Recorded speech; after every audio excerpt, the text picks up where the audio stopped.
Good evening बच्चों, once again welcome है सच में क्लासेस। आगे बढ़ने से पहले मैं ये कहना चाहूँगा कि अगर आप इस चैनल में नए हैं तो इस चैनल को जरूर लाइक सब्सक्राइब शेयर करें। मेरे साथ है हितेश, जिन्होंने सीएमए इंटर दिसंबर 2024 में all over India 6 rank secure की है। हितेश, सबसे पहले congratulation to you. Thank you sir. बच्चों, मैं हितेश से कोई भी एकेडमिक क्वेश्चन पूछने से पहले मैं एक इससे क्वेश्चन पर्सनली जानना चाहूँगा। जनरली बच्चों की ये मेंटलिटी होती है कि एआईआर वही सिक्योर करते हैं जो ऑलरेडी काफ़ी ब्रिलियंट होते हैं।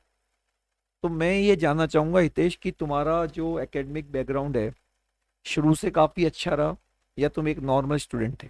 नो सर, मेरा एकेडमिक बैकग्राउंड इतना भी स्ट्रांग नहीं था। मैं एक एवरेज स्टूडेंट ही था। मेरे 82% 85% आते थे रिजल्ट।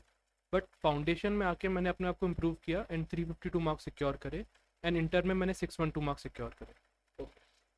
हितेश, मैं तुमसे कुछ सब्जेक्ट स्पेसिफिक ज़्यादा जानना चाहूँगा, क्योंकि कितना घंटे पढ़ना है, क्या करना है, लास्ट के 4 घंटे क्या होते हैं, वो मैं ऑलरेडी मेरे काफ़ी वीडियो में मैंने जो बच्चों के अपने इंटरव्यू लिए हुए हैं उनमें मैंने काफ़ी बार डिस्कस कर चुका हूँ। मैं इस बार सब्जेक्ट स्पेसिफिक जानना चाहूँगा। मुझे सबसे पहले बताओ कि तुम्हारे हाईएस्ट मार्क्स किस सब्जेक्ट में है? सर मेरे हाईएस्ट मार्क्स एफएम में गए थे, दैट इज़ 90 मार्क्स। 90। एफएम तो जैसा कि मैंने सुना है कि काफ़ी बच्चों को टफ लगता है पढ़ते समय। तो एक तो ये पेपर मतलब पढ़ते समय क्यों टफ लगता है, नंबर वन। नंबर टू, इसमें अपना डर कैसे, जब तुम पढ़ते थे वो डर कैसे दूर हो।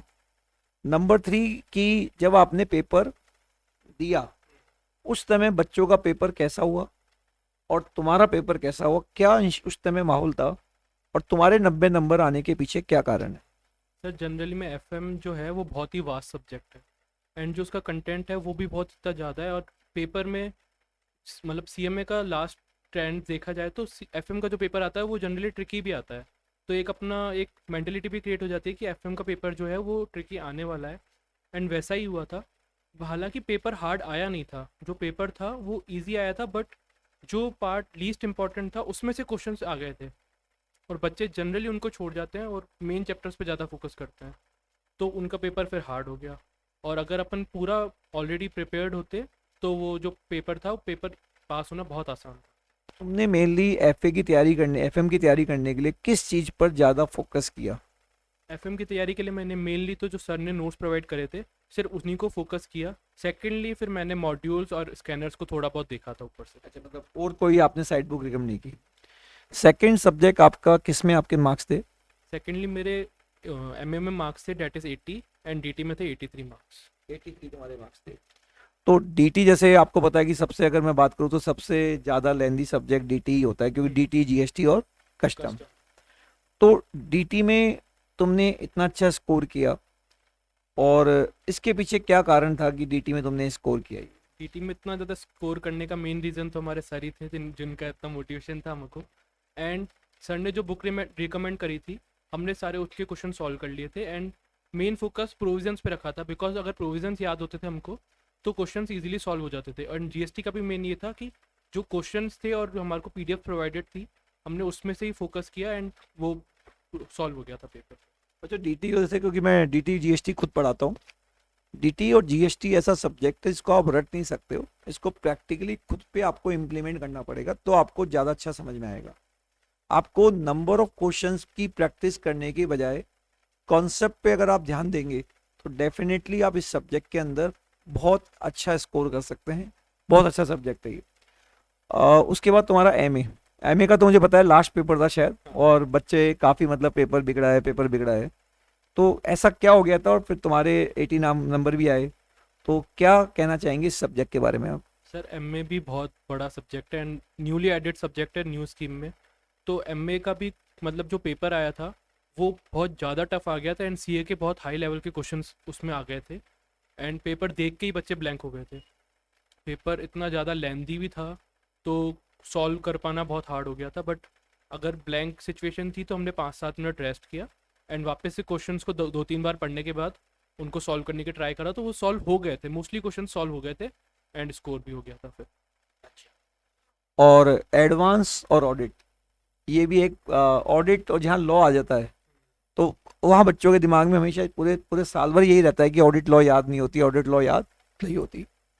तो इस सब्जेक्ट को तुमने, तुम्हारे क्योंकि हर सब्जेक्ट में अच्छे नंबर है, तो मैं जानना चाहूँगा कि ऑडिट और लॉ में मतलब तुम्हें डर लगता था नहीं लगता था, पहला क्वेश्चन। और क्या एडवाइस दोगे बच्चों को कि ऑडिट और लॉ वाले सब्जेक्ट से अपन कैसे मतलब अच्छा स्कोर कर सकते हैं? ऑडिट एंड लॉ तो मेरा भी बहुत ज़्यादा वीक था, बिकॉज थ्योरेटिकल पोर्शन जो था वो मेरा भी बहुत ज़्यादा ही वीक था। बट जो अपने को पेपर तो सारे ही करने हैं, वो तो ऑब्वियस सी बात है कि लॉ भी आएगा पेपर में और ऑडिट भी आने वाला है। सो हमने फोकस मेन ये किया था कि लॉ के जो शॉर्ट नोट्स और ऑडिट के शॉर्ट नोट्स थे वो हमने ऐसे प्रिपेयर करे थे कि हम लास्ट के 4-5 घंटे में ही पूरा सब्जेक्ट कवर कर पाएँ। एंड उसी को ही हमने 10-10 बार रिवाइज कर लिया था, तो हमारी इतना दिक्कत नहीं आई थी, वो सॉल्व हो गए थे पेपर्स। एंड ऑडिट के पेपर में तो एडवांस भी साथ में था, तो प्रैक्टिकल पोर्शन था, एंड वो पेपर भी बहुत ईजी आया था कंपेरेटिवली। वही, लेकिन इसमें भी यही सिचुएशन हुई थी कि भाई जो पेपर था वो लीस्ट इंपॉर्टेंट चैप्टर्स में से आया था और बहुत इजी क्वेश्चंस आ गए थे, और बच्चे जनरली हार्ड को फोकस करके गए थे, वो आया ही नहीं, तो वो इजी वाला भी हार्ड लगने लग गया ऑटोमेटिकली। ओके हितेश, इसके अलावा जैसे O M S M subject है, कॉस्टिंग है, तो O M S M subject के बारे में कैसा पेपर था? मुझे ध्यान है एक पहले से एक अटैम्प पहले इसमें काफ़ी थ्योरिटी से पेपर आया था और बच्चों का फिर काफ़ी मतलब परेशान हो गए थे। तो इस बार भी काफ़ी थ्योरेटिकल क्वेश्चंस आए थे या क्या था? नहीं, इस बार तो generally O M S M बहुत ज़्यादा स्कोरिंग था, एंड प्रैक्टिकल क्वेश्चंस भी थे, थ्योरेटिकल क्वेश्चंस भी थे। तो ओ एम एस एम में मेरी तो गाइडेंस ये रहेगी कि ओ एम के जो प्रैक्टिकल्स है वो तो पूरे कंप्लीट हो जाए, एंड एस एम की थ्योरी भी बहुत अच्छे से फोकस हो जाए। भले आप एक बार ओ एम की थ्योरी को लीस्ट फोकस पर डालना, बट ओ एम के प्रैक्टिकल्स पूरे कंप्लीट होने चाहिए, एंड एस एम की थ्योरेटिकल जो पोर्शन है वो पूरा कवर होना चाहिए, तो पेपर इजीली पास हो जाएगा बहुत अच्छे स्कोर के साथ। पूरी जर्नी में आप ऐसा कौन सा सब्जेक्ट है जिसको आप कहेंगे कि इस सब्जेक्ट को तो छोड़ना मत, मतलब नहीं तो फिर दिक्कत होगी? वो पूरा सब्जेक्ट में एक तो डीटी है और दूसरा एफएम है।